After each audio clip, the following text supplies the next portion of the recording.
Yo, what's good, bro? Hope you're doing well. In this chat, I wanted to talk about the hobby that brought me back to life. Now, if you're in a slump like how I used to be, or just feel like you're living a monotonous, repetitive life, then you may very well find this hobby worth starting. At the very least, it will spice up your life. Shout out Spice Girls. Anyway, without further ado, let's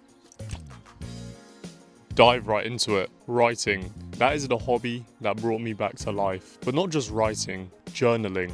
Now, you may be thinking that this is kinda lame, bro. You may have expected me to say something cool like running, but no. Once again, writing, or journaling, is the hobby that brought me back to life. So, to understand why it even helped me, and why it will most likely help you, bro, I gotta take you on a trip down memory lane. Back in the day, right, bro, I was living in Groundhog Day, I'll be real. This was an era long ago where I was a Uber Eats addicted, 12 hours sleeping loser. I'm not trying to sound melodramatic, right, bro, but my days were just filled with emptiness. They were void of any and all purpose whatsoever. I mean, I worked out quite a bit, bro, but I also ate shortbread quite a bit. And if you know how good shortbread is, and I'm talking about the ones with the little chocolate chips inside, oh my god, it's so good, you'll know how addicting it is. So eating all that shortbread sort of counteracted all the positive effects from working out. Anyway, I'm getting sidetracked. I knew I had to make a change, so I tried to make a change. I was doing all of that self-improvement type stuff, you know, waking up at 7 AM, meditating, eating clean, even reading. Whilst all of those habits are quite good, right, eventually I just stopped them all. Why? Because I was trying to go from 0 to 100 like that.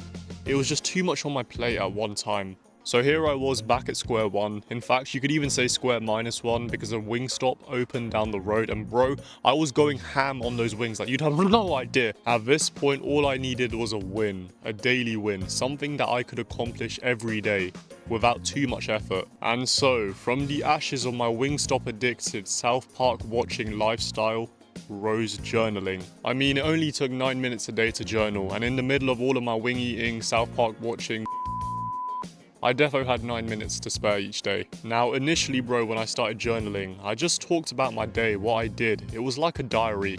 I didn't really know what I was doing, so I went full Greg Heffley mode. This was a great idea because it really showed me how much of a loser I truly was. The writing was on the paper from my hands right in front of me. There was undeniable evidence, bro, right in front of me that I was living a life of wasted potential. This catalyzed me to start fixing up my life. I mean, the real changes happened months after I started journaling, but if you took a timeline and started connecting the dots backwards, you'd see the whole thing started from writing. Do you catch my drift? So here is where I'm gonna throw you a curveball, bro.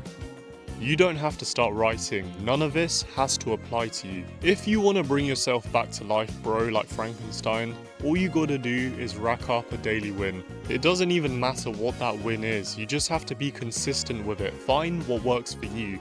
You know, it could be eating clean, running a 5K every day, even reading. All that matters, bro, is that you feel accomplished by the end of it, because that feeling of accomplishment is the first step in bringing yourself back to life. But listen, I've said all I want to say, and you know what you need to do. So go and conquer the world, bro.